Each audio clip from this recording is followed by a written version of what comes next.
Representando esses 5 clubes aqui, representam todos os clubes, né, que formam atletas olímpicos desse país. Então, não só nós, mas outros 5 que estão signatários e mais outros que certamente virão e participarão desse movimento, né, onde a gente quer não somente essas 2 cadeiras do Conselho de Administração do COB, mas rediscutir o esporte desse país, redivisão de receitas, né? A gente deixando bem claro, né? Ou seja, os atletas, né? Ou seja, por exemplo, né? Alguns exemplos, depois eu vou passar a palavra para alguns dos nossos não convidados, mas participantes desse movimento aqui. Mas, por exemplo, né? Nós, quando cedemos atletas para seleções, por exemplo, né? A gente segue, não só atletas como profissionais, né? A gente cita aqui também que 52 profissionais nossos estavam a serviço do Brasil na Olimpíada, que é uma grande honra para nós, mas que continua pagando os profissionais e os atletas para os clubes, né? E, ou seja, e na hora da discussão dos principais temas, na hora do voto, na hora, né, da definição disso tudo, os clubes não são ouvidos, né? Então, a gente quer definitivamente que isso mude, esse equilíbrio de força do esporte brasileiro está errado, né? Ou seja, vida a vida, o que a gente veste, o que a gente representa e o que a gente tem de representação efetiva, né? Nos fóruns, né? na estrutura esportiva brasileira, e a gente quer mudar isso, e a gente está relançando esse processo de união dos clubes com essa nossa reunião aqui. Eu queria passar a palavra aqui para os nossos co-irmãos. Primeiro eu vou passar a palavra ao doutor Sérgio Bruno, que vem participando de todo esse processo já há mais de 20 anos, ou seja, tanto tempo que isso, né? Desde o tempo, né, lá de trás, da que a gente brigou pela Lei Pelé, do dinheiro da loteria para os clubes olímpicos. Eu queria que ele desse uma palavra em nome não só do Minas, mas no nome desses clubes todos que tanto lutam no dia a dia para ter um espaço que não tem ainda merecido na estrutura esportiva do esporte brasileiro. Uma coisa que eu sempre faço questão de ressaltar, né? São mais de 130 clubes que têm mais de 100 anos. Ao que me consta, não existe nenhum outro segmento da nossa economia que tenha uma quantidade de instituições centenárias como os clubes. Então, se vocês remontarem isso ao início, Flamengo, Grêmio Náutico União, o Minas tem só 82, ainda não tem 100. Nesse tempo não existia COB, não existia federação, confederação, nada disso. Quem fazia esporte nesse país éramos nós, os clubes. Na verdade, somos os grandes investidores, os grandes formadores de atletas nesse tempo todo que o Brasil existe como participante desse movimento olímpico, né?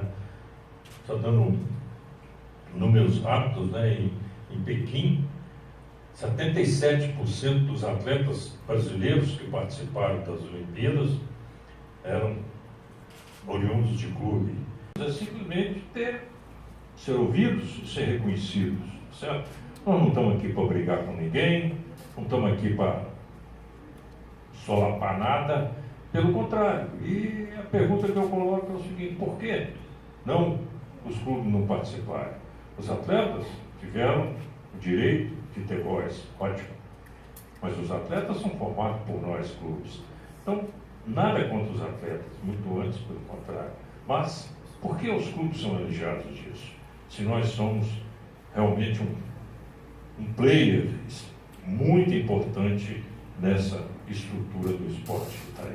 Para a formação de um atleta de alto rendimento, aquele que a mídia encontra nas seleções nacionais, aqueles que disputam os principais campeonatos mundiais e olímpicos, um clube leva certamente de 10, 12, às vezes 14 anos, né?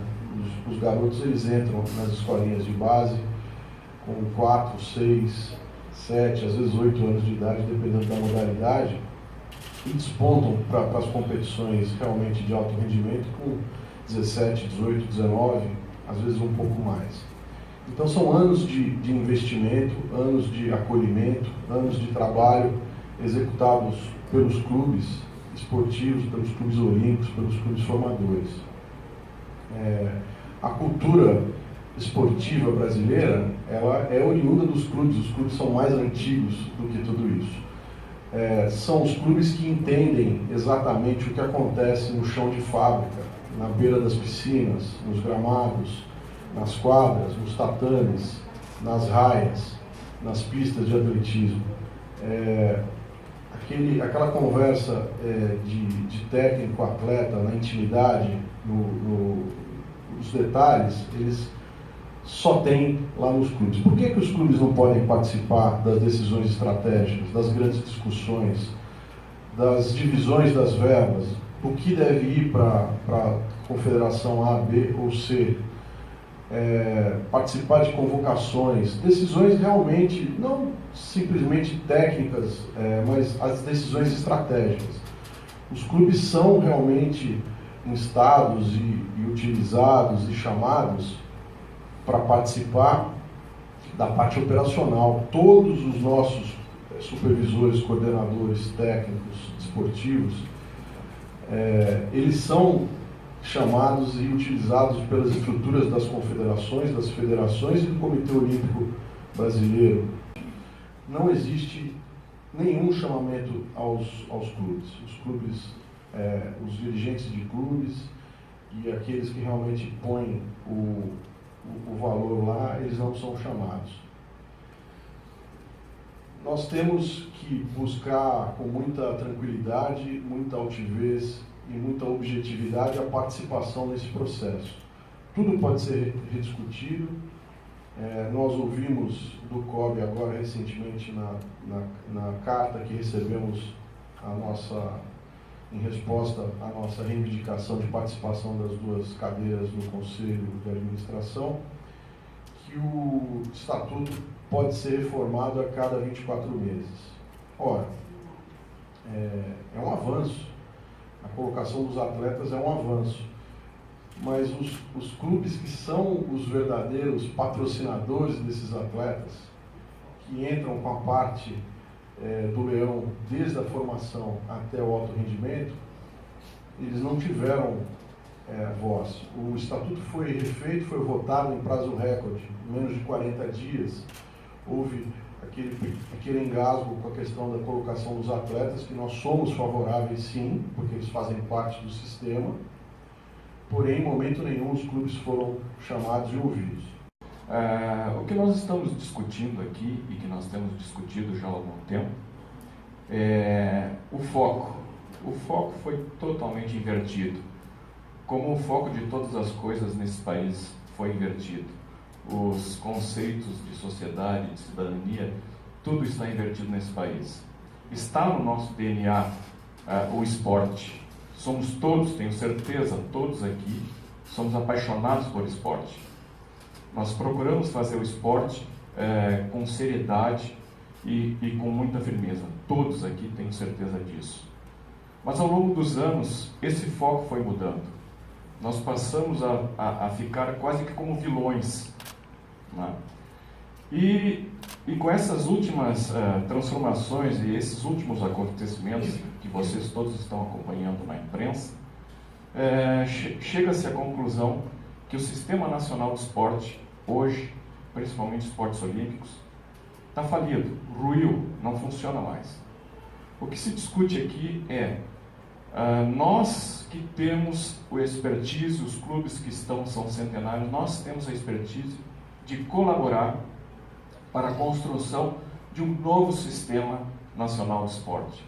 Esse, senhores, não funciona mais, não funciona. Então está na hora de nós sentarmos todos e construirmos um futuro melhor para o esporte. Exatamente o que nós queremos, exatamente o que nós precisamos, não sabemos ainda. Nós temos que construir junto. Agora, uma coisa nós temos certeza, todos nós aqui conversamos, o que está aí nós não queremos mais. Essa é a única certeza que nós temos, né? Então, estamos aqui nos colocando à disposição, esses 10 clubes e tantos mais clubes que queiram participar, oferecendo, estendendo a mão para o Ministério dos Esportes, para o Comitê Olímpico, para as confederações e para as federações, para nós construirmos um futuro melhor para o nosso esporte. Ele ruiu. Infelizmente, nós temos que, primeiro passo para a gente conseguir construir um futuro melhor é assumirmos a situação em que nós estamos hoje, que é uma situação totalmente de terra arrasada no esporte nacional. A situação do COB hoje nos envergonha muito, né, internacionalmente. Então nós temos que construir um país melhor, um esporte melhor. Começasse a acontecer nessa relação dos clubes com as confederações, principalmente com o COB. Olha, o movimento a gente está discutindo internamente em relação a como fazer isso esse movimento uma coisa formal. A gente está lançando esse movimento hoje, nós já viemos conversando já há algum tempo. E o primeiro passo é conversar com o COB. Acho que o COB, o Paulo Vanderlei respondeu a nossa carta ontem, de novo, acho que de uma forma não muito objetiva, mas de uma forma educada. Então, cabe a nós, a gente, o primeiro passo é ir no COB para conversar e ver o que pode fazer em relação às vagas do Conselho de Administração, que é o nosso objetivo, né? Além disso, nós certamente, ou seja, nos próximos dias aí estaremos anunciando aí uma formação, uma organização maior em termos que vai liderar esse processo, ou as pessoas que vão liderar. E a ideia é realmente ir conversar em Brasília com o Ministério do Esporte, etc. Então, o primeiro passo é o COB, eu diria, o segundo passo é Brasília. Não sei se alguém tem alguma coisa a colocar. A ação que é composto por membros de confederações, por atletas, por um membro do COI e 2 membros independentes. Se eu não estou errado, são 15 membros e a reivindicação dos clubes é participar das 2 cadeiras como independentes.